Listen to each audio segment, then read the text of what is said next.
Hello everyone, welcome back to my channel. ನಾವು ಹಿಂದಿನ ತರಗತಿಯಲ್ಲಿ ತತ್ಸಮ ತದ್ಭವಗಳ ಬಗ್ಗೆ ತಿಳ್ಕೊಂಡಿದ್ದೇವೆ. ಹಾಗಾದರೆ ಇಂದಿನ ತರಗತಿಯಲ್ಲಿ ಅವ್ಯಯಗಳ ಬಗ್ಗೆ ಅಭ್ಯಾಸ ಮಾಡೋಣ. ರೂಪ ಭೇದ ಇಲ್ಲದವು ಎಂದರ್ಥ. ಅದನ್ನು ನಾವು ನೋಡೋದಾದರೆ ಲಿಂಗ, ವಚನ, ವಿಭಕ್ತಿಗಳ ವಿಕಾರವಿಲ್ಲದೆ ಒಂದೇ ರೂಪದಲ್ಲಿ ಇರುವ ಶಬ್ದಗಳನ್ನು ಅವ್ಯಯ ಪದಗಳು ಎನ್ನುವರು. ಇದಕ್ಕೆ ಉದಾಹರಣೆಗಳು ನೋಡೋದಾದರೆ ಮತ್ತು, ಹಾಗೆ, ಆದರೆ, ಬಳಿಕ ಹಾಗೂ ವರೆಗೆ ಈ ರೀತಿಯಾಗಿ ನಾವು ತುಂಬ ಉದಾಹರಣೆಗಳನ್ನು ಕೊಡ್ಬೋದು. ನೋಡಿದ್ರಲ್ಲ ಅವ್ಯಯ ಹಾಗೂ ಅವ್ಯಯಗಳ ಉದಾಹರಣೆ. ಹಾಗಾದರೆ ಅವ್ಯಯಗಳಲ್ಲಿ ಎಷ್ಟು ಪ್ರಕಾರಗಳಿವೆ ಅಂತ ನೋಡೋಣ. ಅವ್ಯಯಗಳಲ್ಲಿ ಒಟ್ಟು 10 ಪ್ರಕಾರಗಳಿವೆ. ಅವುಗಳ ಬಗ್ಗೆ ತಿಳ್ಕೊಳ್ಳೋಣ. ಅವ್ಯಯಗಳಲ್ಲಿ ಒಟ್ಟು 10 ಪ್ರಕಾರಗಳಿವೆ. ಮೊದಲನೆಯದಾಗಿ ಸಾಮಾನ್ಯಾವ್ಯಯ, ಅನುಕರಣಾವ್ಯಯ, ಸಂಬಂಧಕಾವ್ಯಯ, ಸಂಬೋಧಕಾವ್ಯಯ, ಭಾವಸೂಚಕಾವ್ಯಯ, ಕ್ರಿಯಾವಾಚಕಾವ್ಯಯ, ಅವಧಾರಣಾರ್ಥಕವ್ಯಯ, ಪ್ರಶ್ನಾರ್ಥಕಾವ್ಯಯ, ಕೃದಂತಾವ್ಯಯ, ತತ್ತಿದಾಂತ ಅವ್ಯಯ. ಇವುಗಳನ್ನು ನೋಡಿದ್ವಿ.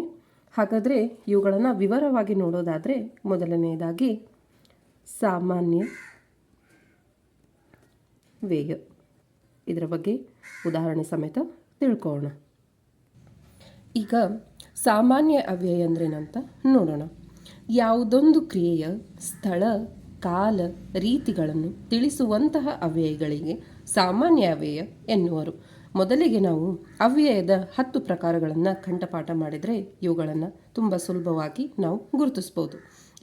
ಈಗ ಸಾಮಾನ್ಯ ಅವ್ಯಯದ ಉದಾಹರಣೆಗಳು ನೋಡೋದಾದರೆ, ಸ್ಥಳಕ್ಕೆ ಉದಾಹರಣೆ ನೋಡೋದಾದರೆ ಅಲ್ಲಿ, ಇಲ್ಲಿ, ಎಲ್ಲಿ, ಮೇಲೆ,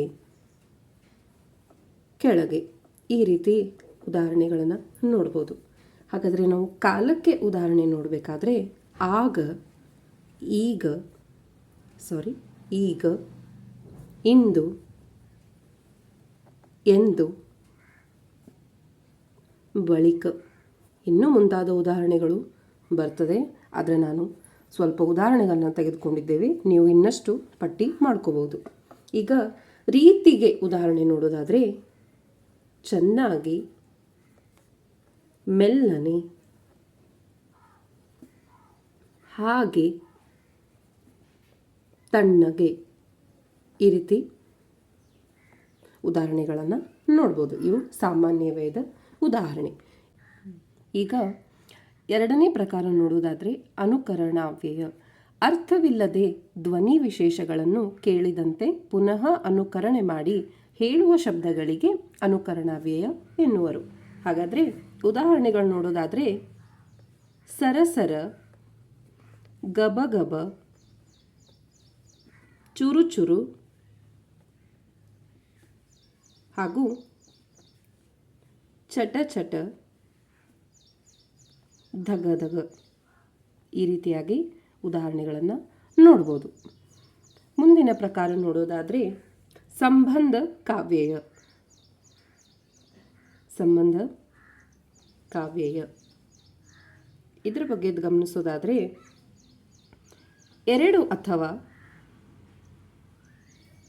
ಹಲವು ಪದಗಳು ಇಲ್ಲವೇ ಎರಡು ಅಥವಾ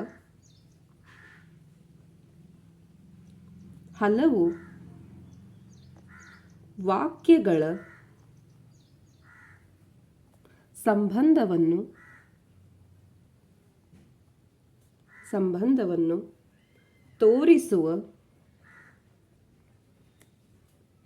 ತೋರಿಸುವ ಶಬ್ದಗಳನ್ನು ಸಂಬಂಧ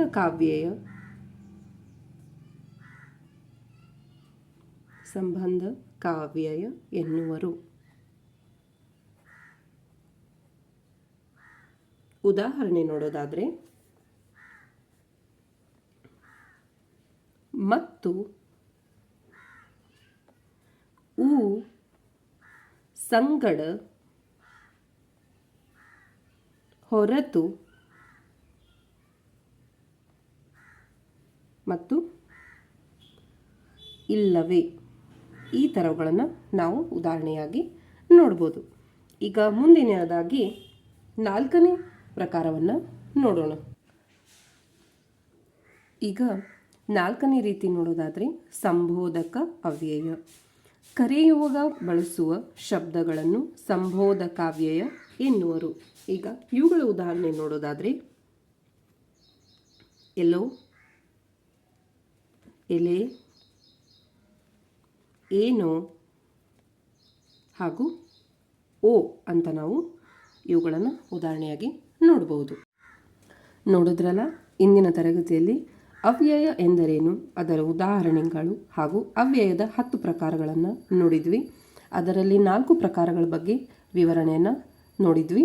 ಈಗ ಇನ್ನುಳಿದ ಪ್ರಕಾರಗಳನ್ನು ಮುಂದಿನ ತರಗತಿಯಲ್ಲಿ ನೋಡೋಣ. ಧನ್ಯವಾದಗಳು.